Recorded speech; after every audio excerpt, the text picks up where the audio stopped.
हर हर महादेव।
जब भी आपके ऊपर तंत्र होता है तो सबसे पहले प्रभाव पड़ता है रसोई घर पे। आपके घर में खाना बनना बंद हो जाएगा। अब जो करता है ना, उसका यही मकसद होता है कि आपके घर में खाना बनना बंद हो जाए। क्यों? क्योंकि अग्नि, गैस स्टोव जलेगा नहीं तो जितनी भी नेगेटिव एनर्जी होती है ना, वो डिस्ट्रॉय नहीं होती। अब ये किसके साथ जुड़ी हुई होती है? घर की लेडीज के साथ। वो चाहे आपकी बेटी हो, माँ हो, बहन हो, कोई भी हो।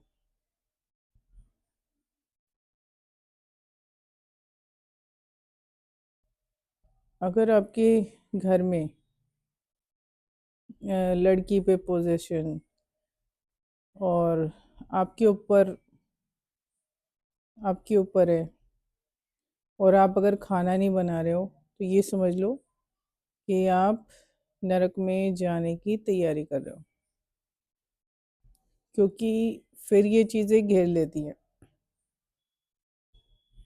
ये घेर के अगर आपको अपने सर्किल में ले गई, फिर आपको वहाँ से कोई बचा नहीं सकता। तो इनका सबसे पहला मकसद यही होता है कि आपके घर में अग्नि, जो गैस स्टोव है, वो चले ही ना, खाना ना बने। अब ज़्यादातर घरों में यही आदत हो गई है कि वो बाहर से ऑर्डर करके मंगा लेते हैं।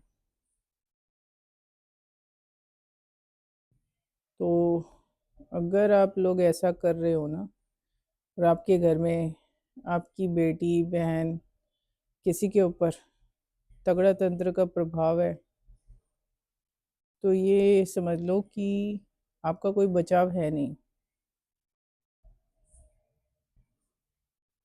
आपको ये ज़रूर करना है कि जिस पर भी घर में लेडीज़ में, चाहे वो लड़की हो, माँ हो, बहन हो, दादी हो, जो भी हो, अगर किसी पर ब्लैक मैजिक चल रहा है और पूरे घर को उस तरीके से किया हुआ है, तो आप जो अपने घर में खाना बनवा रहे हो ना, आप उसी से बनवाना शुरू कर दो। आप ठीक हो, आपके ऊपर नहीं है।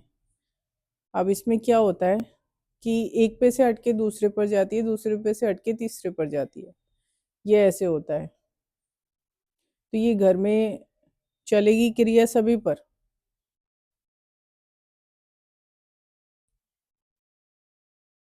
तो आप ज़्यादातर घर में बना खाना खाओगे नहीं, बनाओगे तो घर में लड़ाई झगड़े होंगे, और नहीं बनाओगे तो वही है, तंत्र का प्रभाव और गहरा होता चला जाता है। तो ऐसे में आपको क्या करना है कि इससे बचने के लिए, कि घर में जितनी भी लेडीज़ है ना, ठीक है, आपकी बेटी हो, बहन हो, माँ हो, कोई भी है, आप सभी को बारी-बारी से खाना बनाना चाहिए। ये नहीं कोई एक ही जना बना रहा है। तो वो क्रिया अग्नि, किचन की जो स्टोव की अग्नि है, वो एक बहुत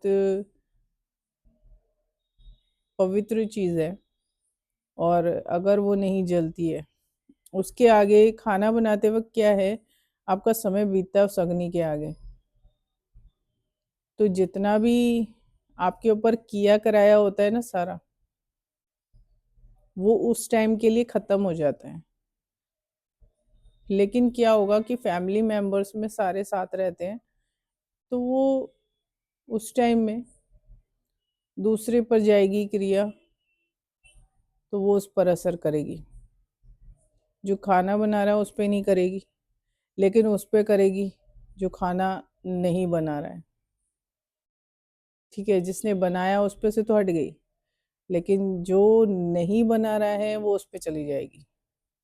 फिर वो वहाँ से आपको तकलीफ देगी। अगर किसी के घर में एक पर ही सबसे ज़्यादा तंत्र चल रहा है, लोग इसे चलायमान कई तरीके से करते हैं।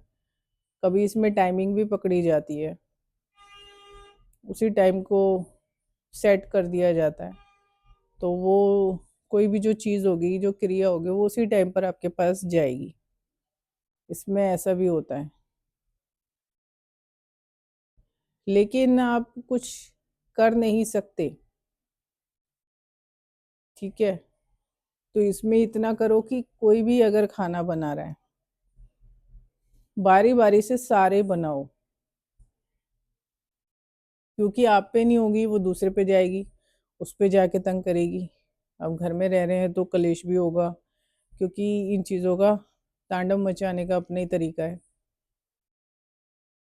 ठीक है, तो आपको ये चीज़ करनी होगी कि आपके घर में ना आप ऐसे एडजस्ट कर लो कि बाहर का खाना कम खाओ, और घर में अगर बना रहे हो तो बारी बारी से, मतलब सारे बनाओ।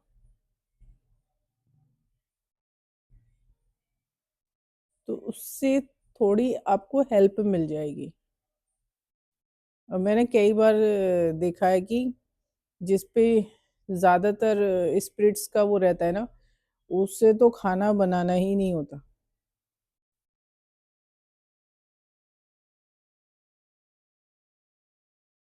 तो खाना बना लेना चाहिए। उस अग्नि से जो एनर्जी आपको मिलेगी ना, वो आप सोच नहीं सकते, वो प्रोटेक्शन बहुत तगड़ी देती है। कोई अगर आपके घर पे करेगा ना, तो वो ये उसका पहला मकसद यही होता है कि आपके घर में खाना बनना बंद हो जाए। क्योंकि वो आपको और आपके घर को प्रोटेक्ट करने की एनर्जी देती है, चूल्हे की अग्नि। तो जो उस वक़्त किसी ने खाना बनाना छोड़ दिया, कोई दूसरा बना रहा है, तो वो उस पे दोबारा से वही सारी क्रिया उस पे चालू हो जाएगी। तो इसमें बारी-बारी से, मतलब खाना बनाएँ सारे बारी-बारी से, पर बनाएँ। उसके आगे आप जितना टाइम बिताओगे ना, वो उतना अच्छा है।